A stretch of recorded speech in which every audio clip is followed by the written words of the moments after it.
कई कैमरे लगे हुए हैं, तुम केवल अपनी आंखों के कैमरे के बल चल रहे हो, लेकिन तुम्हारे पीछे 1000 आंखों के कैमरे लगे हुए हैं। तुम्हारी पहचान पक्की हो गई है।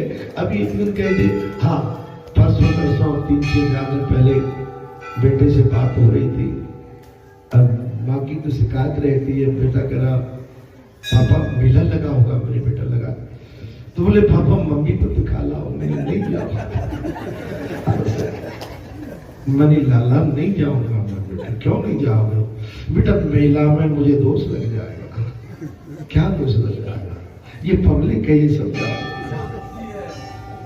मैंने अपनी सारी अभिलाषाएं और संसारी वातावरण मैंने अपना मार के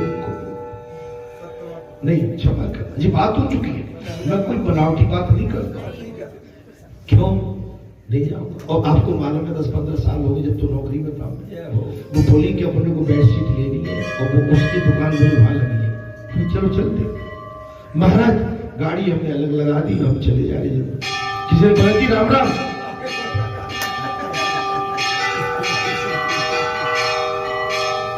अब मैंने कहा चलो, कहां चल मैं चलो तो चल रहे, चलते चलते मेला से बाहर मेरी गाड़ी बैठो, चल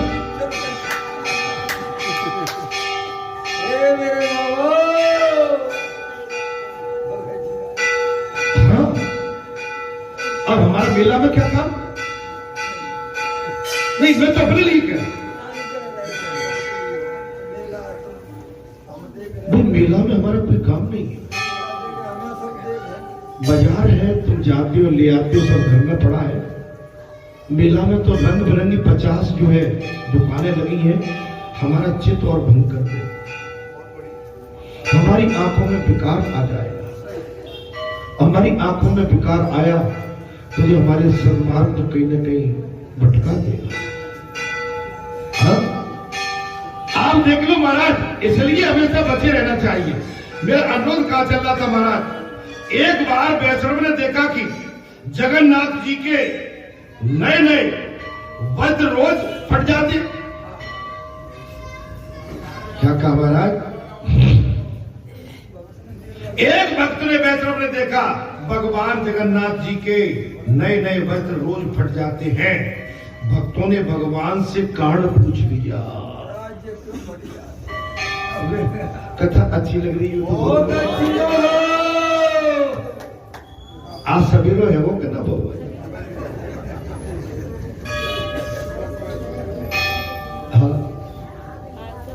भोर वही गौगन के पीछे मधुबन मोई पठायो, और मोसो कहत मोल को लीनो, और थोड़ी जसुमत कर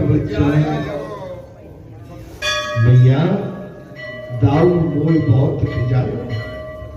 भोर हो गौगन के पीछे मधुबन मोई पठायो, और मुझसे कहत मूल को लीनो, तो जसमत कर जाए। मेरे बाबा भगवान की लीला बड़ी अपरंपार। हम मोर की बात कर रहे हैं। मोर से तो 5 बजे आरती, 6 बजे सुंदरकांड, 7 बजे दूसरी आरती और 8 बजे सत्संग राम कथा। अभी यही तो सबसे बड़ी आप पर हम पर भगवान की दया। एक बार एक वैष्णव ने देखा जगन्नाथ भगवान से पूछ लिया कि जब भगवान जगन्नाथ जी के वस्त्र नए नए रोज फट जाते हैं, भक्तों ने भगवान से कारण पूछा। जगन्नाथ जी ने बताया गीता गोविंद का गान करती हुई, गीता गोविंद का गान करती हुई एक कन्या वन में घूम रही थी, और उसको सुनने के लिए उसके पीछे मैं मारा फिरता रहा हूं। सो वन की झाड़ियों में उलझ जाने से मेरे वस्त्र फटे। एक कन्या छोटी सी गोपी गीत गा रही मधुबन में, वन में वो विचरण कर रही थी। मैं उसके गीतों के प्रति आसक्त होकर पीछे पीछे जब चलने लगा, झाड़ियों में मेरे वस्त्र उलझ गए और उलझ जाते हैं। और बढ़ जा। भगवान ने भागवत में कहा है, मैं अपने निष्काम भक्तों के पीछे पीछे चलता रहता हूं। मैं अपने निष्काम भक्तों के पीछे पीछे चलता रहता हूं।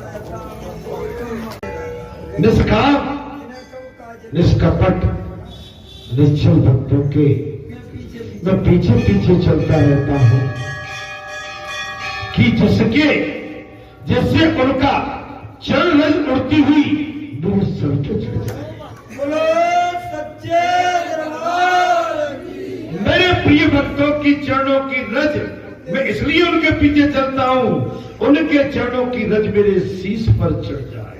क्या बात है, क्या बात। अब बताइए, ऐसे भगवान को, और भगवान के मिलने के बाद, भगवान का भजन करने के बाद, भगवान के दर्शन करने के बाद, भगवान से संवाद होने के बाद और भगवान का अमोघ भक्ति मिलने के बाद जो संसार के जहर को पीने के लिए भागते हैं, उसमें तो उनकी दुर्गति होना ही। मीरा ने भगवान का सहारा लिया, ध्रुव ने, गोपिकाओं ने, प्रहलाद ने, बाबा हनुमान ने, आज अमर है। अरे संसार में के पीछे ज्यादा मत पड़ो, भगवान के चरणों को पकड़ते रहो।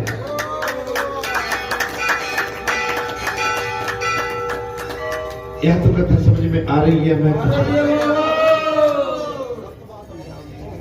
बेकार में तुम हम सब संसार के पीछे। अरे राम राम राम राम राम, क्या कह दी जानते हो? मेरे भगत जब मेरा गुणगान करते हैं सद्भाव से, निस्वार्थ, निष्कपट, जिनको पाने की कोई इच्छा न हो, मैं उनके पीछे चलता हूं। क्यों चलती हूं? बोले उनके चरणों की पवित्र रज उड़े तो मेरे सर पर धड़ हो, इसलिए चलता हूं। भगवान की भगत, भक्त के बस में भगवान है, भक्तों के बस में भगवान। व्याकुल गोपियां श्री कृष्ण के गुणगान करने लगी, यही गोपी गीत। और गोपियों ने सोचा यदि यमुना के किनारे जाकर स्तुति की जाए तो श्री कृष्ण अवश्य प्रकट हो जाए।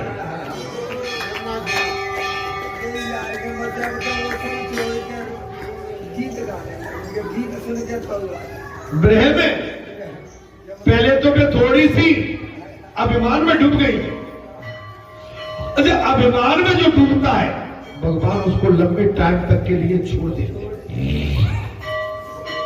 अब गोपिकाओं ने जान लिया, गोपिकाएं ब्रह व्याकुल गोपियां श्री कृष्ण के गुणगान गाने लगी, यही गोपी गीत है। गोपियों ने सोचा यदि यमुना के किनारे जाकर स्तुति की जाए तो श्री कृष्ण अवश्य प्रकट हो। गोपी गीत का पाठ तो बहुत देरी लोग करते हैं, किंतु ये पाठ गोपी भाव से करना चाहिए। ईश्वर से मिलने के लिए व्याकुल हुआ जीव इस जगत में कहीं भी चैन नहीं पा सकते। आप एक व्याकुल पंछी की तरह, व्याकुल जीव की तरह, घायल जीव की तरह इस संसार में विचरण करते रहोगे जब तक गोप भाव रख के भगवान के चरणों में अनुराग प्रेमा भक्ति नहीं रखोगे, जब तक आपको हमको किसी को भी संसार में शांति प्रदान नहीं हो सकती। अगर शांति पाना है तो भगवान से नाता जोड़ना पड़ेगा। फिर डॉक्टर की, हकीम की, वैद्य की किसी की जरूरत नहीं पड़ेगी। क्यों? जब संसार को रचने वाला वैद्य तुम्हारे संग आ जाएगा और तुम्हारे घर में आ जाएगा तो फिर नकली वैद्यों की आवश्यकता नहीं है।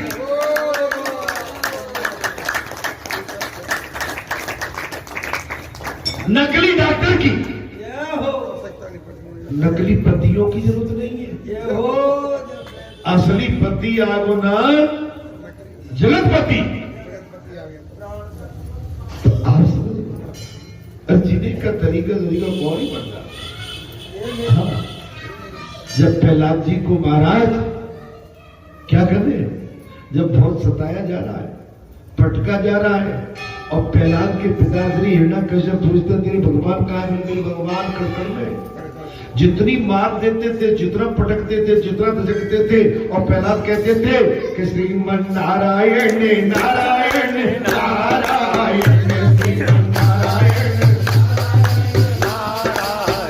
श्रीमन नारायण नारायण नारायण वो बचपन नारायण नारायण नारायण श्रीमन नारायण नारायण नारायण वो बचपन नारायण नारायण नारायण।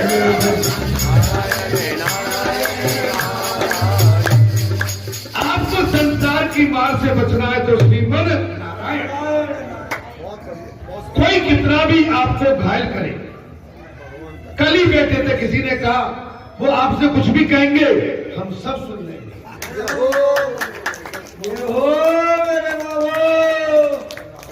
वो आपसे खट्टी मीठी, हम मेरी खट्टी मीठी नहीं, अगर वो जहर भी लाएंगे उसको भी पी जाएंगे।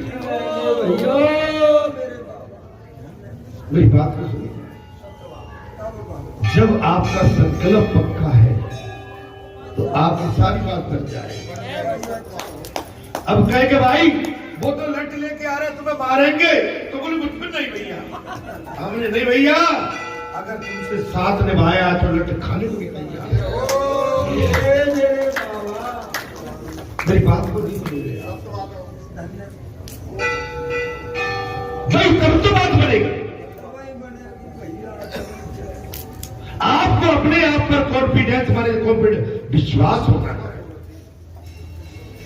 आप पर खुद विश्वास नहीं है अपने आप पर, तो दूसरे को विश्वास कैसे दे पाओ? महाराज कथा में प्रसंग आ गया, पता नहीं कहां चल रहे थे महाराज, इधर की चलिए, हाँ चलिए, गोपियों आगे जीवन भगवान को पुकारोगे तो वो आके आपसे मिल जाएंगे। अतिशय आर्द्रता से गोपी गीत गाया गया। अब जमुना के किनारे सारी गोपियां आ गई और बड़े व्याकुल होकर भगवान का कीर्तन करने लगी। दिवस में हमेशा 3 बार स्तुति करो, एक दिन में भगवान की 3 बार स्तुति करो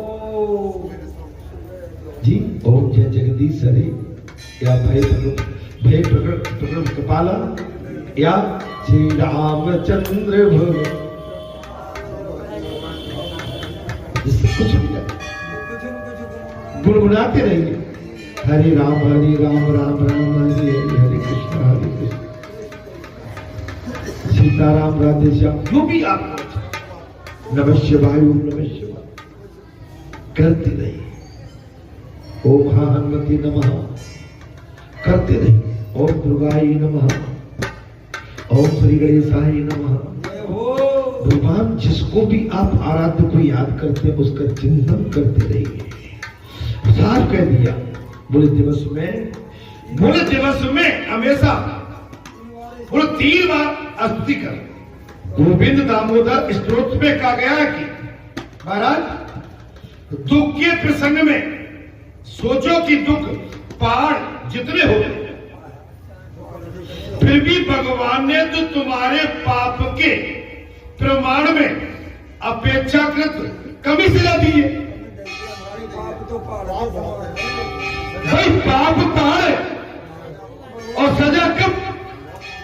अगर आपने हमने जो बड़े बड़े पाप किए हैं, पाप की तुलना में अगर भगवान दंड दे तो हमारा कुछ भी नहीं बचेगा। नहीं आ रही, भगवान छोटी सजा नहीं देता। भगवान सचेत कर देता है कि तुमने गड़बड़ की थी इसलिए तुम्हें परेशान कर रहा हूं, सावधान हो जाओ। सचेत और भगवान कहीं पूरा निर्णय दे देंगे तो सीधी 300 तो मृत्यु। अपराध तो हमने इतने बड़े बड़े कर दिए कि मौत की सजा मिलेगी। नहीं आई लेकिन भगवान छोटे से में निकाल दे। गोपी गीत का छंद है इंद्रा। इंद्रा अर्थात लक्ष्मी। गोपी गीत का छंद क्या है? इंद्रा। और इंद्रा अर्थात लक्ष्मी। गोपियां लक्ष्मी है, सो गोपी गीत इंद्रा छंद में निबद्ध है। निबद्ध कीर्तन संकीर्तन के माध्यम से इसका गुणगान किया गया है। सखियां परमात्मा की स्तुति कर रही है। कन्हैया तेरे ही कारण तो हमने अपना और वृंदावन की शोभा बढ़ गई थी। एक कन्हैया तेरे कारण ही तो अपनी और वृंदावन की शोभा बढ़ गई थी। पहले यहां सौंदर्य नहीं था, वृंदावन में कुछ नहीं था। पहले वृंदावन में सौंदर्यता उजड़ापन था, सुंदरपन था। हे कान्हा, हे गोविंद, हे केशव, हे माधव, हे मधुसूदन, जब से आप आए हो हे गिरधारी, जब से आप आए हो हमारी एवं वृंदावन की शोभा कई गुनी बढ़ गई। हे बालाजी सरकार, ये बरेठा क्षेत्र, ये स्वयं बरेठा पूरा क्षेत्र उजड़ा था। जब से आप आए हो तब से इस क्षेत्र की शोभा कई